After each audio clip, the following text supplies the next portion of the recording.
If War Plans doesn't change our builds, it will fail. If War Plans gives us too many rewards for too little effort, it will fail. From what we know so far, War Plans are very reward focused. I'm not saying that's a bad thing, but let's take a look at this modifier right here on the skill tree. We're trading gem fragments in the Infernal Hordes for Obdicite. As a player right now in Season 11, I have more Obdicite and gem fragments that I know what to do with. I have no incentive to play the War Plans if I already know where to get these materials right now. Things like the Treasure Breach Goblin Sigil needs to go somewhere if we want this to work. Here's what I like so far. There's obviously different rarities to different War Plans. So we've got common War Plans, magic War Plans, in a progression system where it says on the left, rank 3 out of 10. The different rarities in War Plans implies that we are going to have to work harder for materials like gem fragments and Obdicite that we're currently spoiled with. This is a good thing. These lower rarity War Plans actually need to stay relevant. If there's some sort of farming method that we can use to get legendary War Plans, all of the lower rarities become obsolete and we never use them again. That's part of the problem with loot tables. The only thing that concerns me here is the lack of randomization. I think what can help solve this problem is to increase the randomization of how these things drop if they drop. If they don't drop at all, they all start on common. Perfect, don't touch it.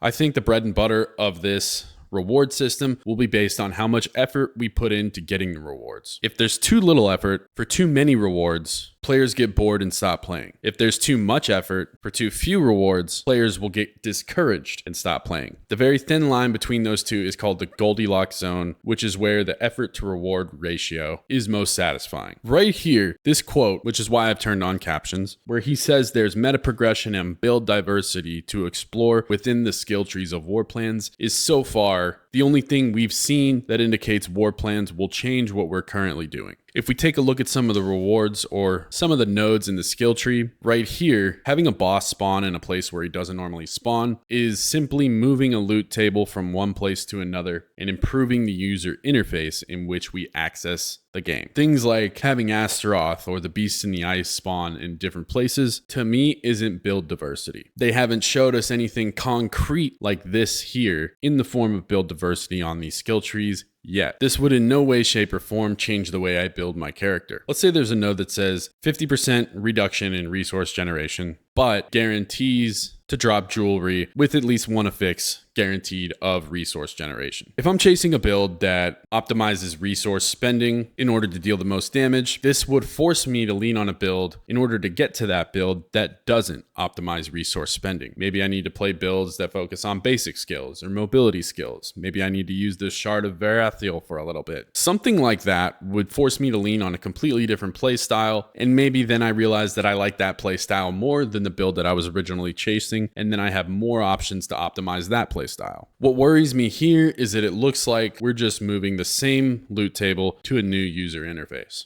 So we know from footage that Chaos Rifts are returning to Helltides. Bosses will spawn where they don't normally spawn. They talked about merging different game modes. My question is, what does this look like? Are we going to have Cinders in the Pit? Are we going to have Glyphs in the Infernal Hordes? I think that the more heavily we lean on these merging playstyles, the better. Because if there's just one optimized path for all skill trees, then we're losing potential for novelty in the game. From what we've seen so far, it looks like War Plans reorganizes what we're already doing, but doesn't fundamentally reinvent what we're already doing. If these trees hide deeper interactions and real trade-offs, this could evolve into meaningful specialization, or it could at least be a starting point. But if it's mostly reward multipliers and solve the routing, this won't fix Diablo 4's current endgame tension. And that's what players are really waiting for. If you made it this far, thanks so much for watching. If you like this video, press that like button. If you like me, subscribe. Peace.